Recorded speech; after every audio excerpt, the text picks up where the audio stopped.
Salut tout le monde, on se retrouve aujourd'hui pour un reportage qui change de ce que nous avons l'habitude de faire. Pour commencer, cet épisode sera le dernier sur le tir d'été et va laisser place à une jolie surprise qui commencera dès la semaine prochaine. Nous sommes dans le Var pour une soirée de chasse à l'approche au Brocard.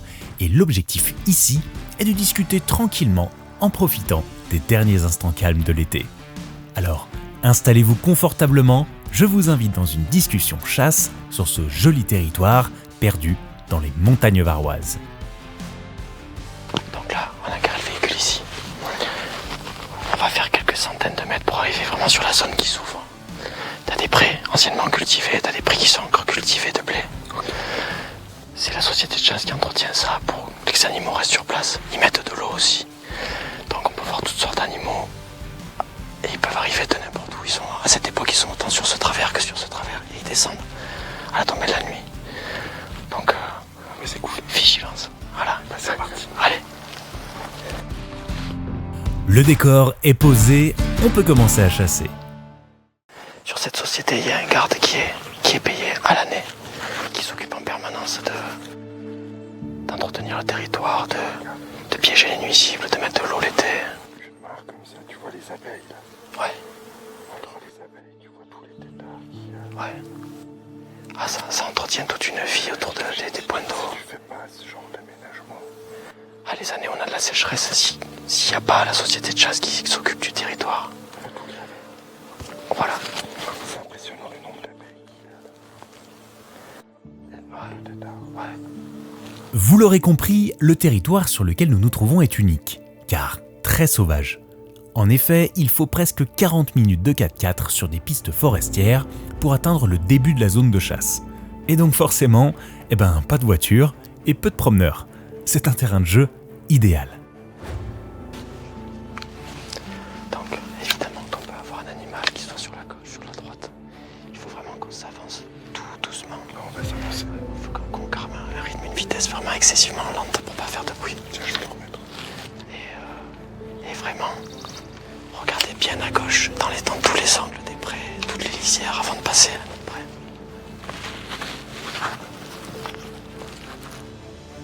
Comme nous l'explique notre guide, le territoire n'est pas forcément évident à chasser. Nous sommes sur une piste en gravier avec de chaque côté une large bande de conifères. Et derrière, les champs dans lesquels nous espérons surprendre un brocard. Mais entre les graviers et la végétation cassante, être discret n'est vraiment pas une mince affaire. On va arriver au poulailler derrière le genièvre, on a un petit passage. Il faut vraiment être prudent jusqu'au bout de manière à pouvoir regarder jusqu'à l'autre bout là-bas parce qu'il peut très bien être juste derrière la haie. Ouais. Parfois même, à cette époque, ils sont dans la haie tout simplement parce qu'ils restent là en permanence la journée. Et puis d'un coup, tu les vois sortir de la haie quand tu as fait un affût parce qu'ils sont couchés vraiment dedans. Et au même moment, nous repérons un chevreuil qui a la tête baissée. Impossible de savoir si c'est un mâle ou une femelle. Il a la tête baissée donc tu peux te préparer déjà. Il faut rester prudent quand même. Il faut éviter de l'apeurer pour éviter qu'elle aboie. Les chevreuils sont pas forcément prélevés pour leur trophée. Donc on peut trouver des très gros trophées qui vont pas forcément intéresser les chasseurs. Et donc oui, on peut trouver des très beaux chevreuils. Ouais. On peut trouver de très beaux brocards sur le secteur. Alors on est sur une société privée qui en superficie on a 4757 hectares si je ne me trompe pas. Presque 5000 hectares. Il y a 45 bracelets qui sont donnés par an. 14 bracelets sont vendus en tir d'été. 4 bracelets sont donnés, un bracelet par battu parce qu'il y a 4 battus de sangliers sur le territoire. Et il reste 27 bracelets qui sont consacrés à la battue au chevreuil parce que oui, il y a une battue au chevreuil spécifiquement. Voilà, où il n'y a que le chevreuil. Avec des chiens qui sont créancés sur chevreuil et c'est une très belle battue. Et c'est eux qui ont donc le quota restant. Mais par contre, au niveau des bracelets, il n'y a pas de sexage. Non, il n'y a pas de sexage. Non, là on est en tir d'été, donc l'été, on va chercher un chevreuil, un mâle adulte. Mais il n'y a pas de sexage. Et si on a un bracelet et qu'on n'arrive pas à faire son brocard durant l'été, on a tout le reste de la saison prélever. Voilà. On a jusqu'au mois de janvier pour pouvoir le prélever. Ça peut être une chevrette qui a laissé son jeune. Ouais. Avec l'herbe haute, j'arrive pas à voir son ventre bien comme il faut. En effet, cette chevrette est bien seule, sans chevrillard, et on la trouve même très méfiante. On découvre rapidement un éventuel élément de réponse. On est en plein dans le secteur où les loups ont hurlé la semaine dernière. Et la semaine dernière, ils ont hurlé à peu près à 250 mètres de là où on est, à 17h, donc en plein jour, et pendant plus de 30 secondes. Et actuellement, ils hurlent à peu près quotidiennement. Donc, pour l'instant, des années qui viennent de passer, dans les grottes de loups, on trouvait que des poils de sanglier, le marcassin notamment. Et là, cette année, pour la première fois, le garde qui s'occupe de la société a trouvé une grotte avec des poils de chevreuil dedans. Voilà, il y a une quinzaine de jours. Alors c'est peut-être lié au MISPA, puisqu'on est à la saison, peut-être que ça a favorisé la prédation d'un jeune. Donc on ne sait pas ce qui va. Dans l'avenir, on ne sait pas ce que ça va donner. Oui, ils ont été vus plusieurs fois par les chasseurs à l'abattu, etc. durant la saison de chasse. Le garde les prend en photo avec les pièges photographiques sur les points d'eau. Donc on voit les loups qui viennent boire. Donc on sait qu'ils ont une présence régulière. Alors on continue notre approche, toujours sur le qui-vive, et notre guide nous indique qu'on arrive dans un endroit clé du territoire. Ce sont des grands champs où l'on aperçoit régulièrement des chevreuils en lisière de bois, qui sortent aux dernières lueurs du jour pour manger. Nous sommes très attentifs, et ça paye. Tonton Juju repère ce brocard derrière une large bande de conifères. C'est un cadre. On n'est pas là pour chercher un trophée. On va profiter de votre présence pour éventuellement le prélever. Maintenant, le plus dur, c'est de trouver un angle de tir à travers tous ces arbres. Et si on ajoute à cela que l'animal n'est pas positionné idéalement, on obtient un casse-tête où chaque prise de décision pourrait tenir un rôle majeur dans la suite de l'aventure.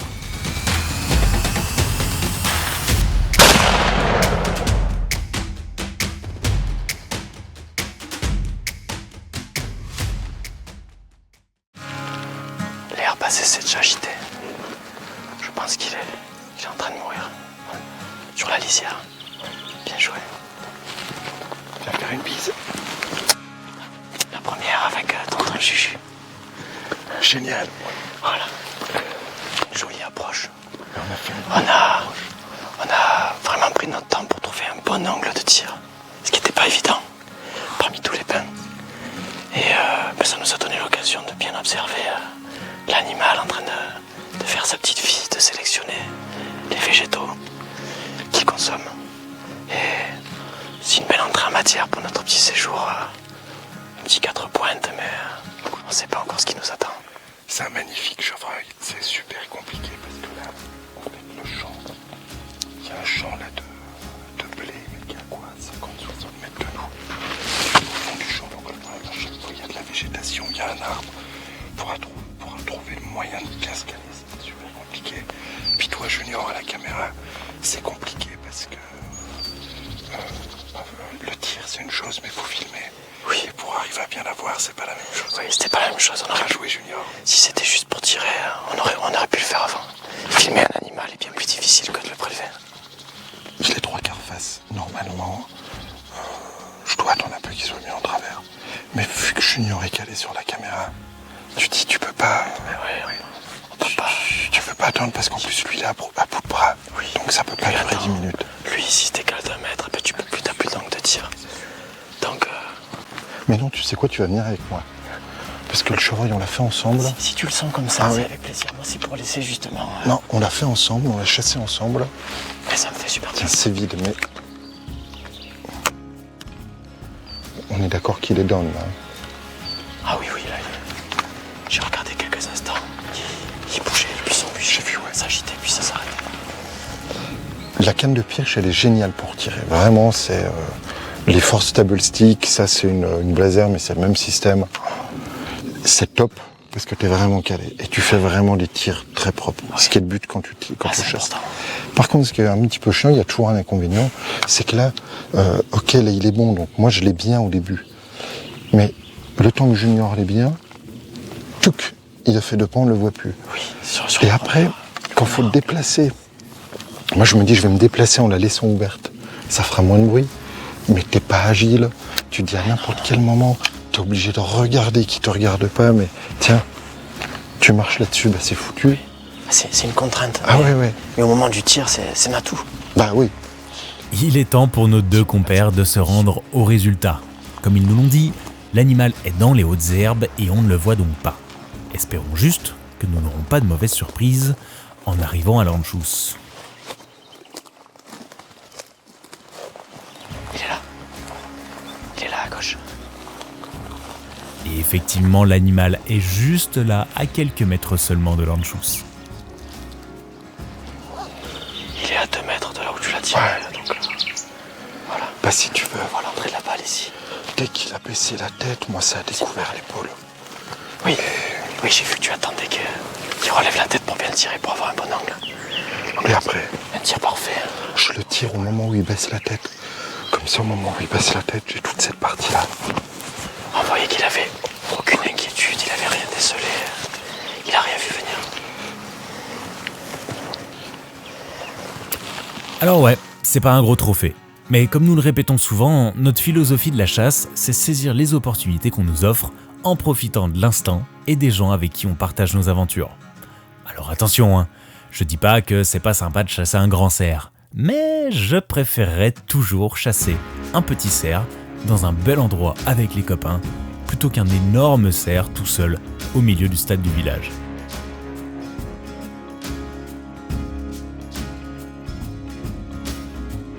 Allez, quelques photos souvenirs, qui plus est avec ce superbe ensemble Kiplof Merkel K3 en 270 et sa lunette Leica. C'est un petit 6, tu vois. Mec, il est super perlé. Tu vois, je t'ai dit, c'est un 4. Et on n'avait pas beaucoup d'angles pour vraiment observer longtemps de là-bas, mais c'est un petit 6. Qui est très très perlé. Ouais, très très perlé, ouais. Et ouais, non, les pivots sont encore assez droits, c'est pas un vieil animal. Non, c'est pas vieille, puis voilà, il y a encore. C'est un adulte. Voilà, un joli brocard de chez nous. C'est top.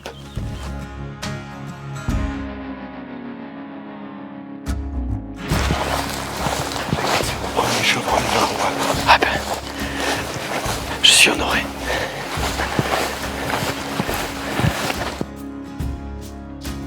Nous ramenons l'animal au bord du chemin et maintenant il faut aller chercher le pick-up.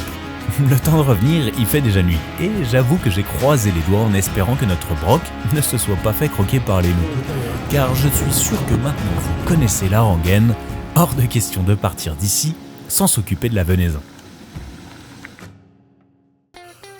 Pour terminer, petite session de découpe dans le garage du guide. Ouais, on n'est pas des pros, mais on essaye de faire ça bien. Je me répète, mais je pense que la cuisine représente vraiment la finalité ultime de l'action de chasse. Alors on s'applique, on découpe du mieux qu'on peut. Et je sens déjà l'odeur du plat sortant du four. Même dans son plus simple appareil, je trouve qu'il y a toujours un moyen de sublimer cette viande de première qualité. Allez, j'espère que vous avez passé un bon épisode, un peu plus calme que d'habitude, je vous l'accorde, et je vous dis à la semaine prochaine pour un reportage à l'étranger. Alors, dites-moi dans les commentaires si vous avez déjà une idée. Les amis, avant de partir, n'oubliez pas de vous abonner à la chaîne, de liker la vidéo et de la partager à vos amis si elle vous a plu. Ça nous aide beaucoup et ça nous permet de continuer à créer de nouveaux reportages. À très vite!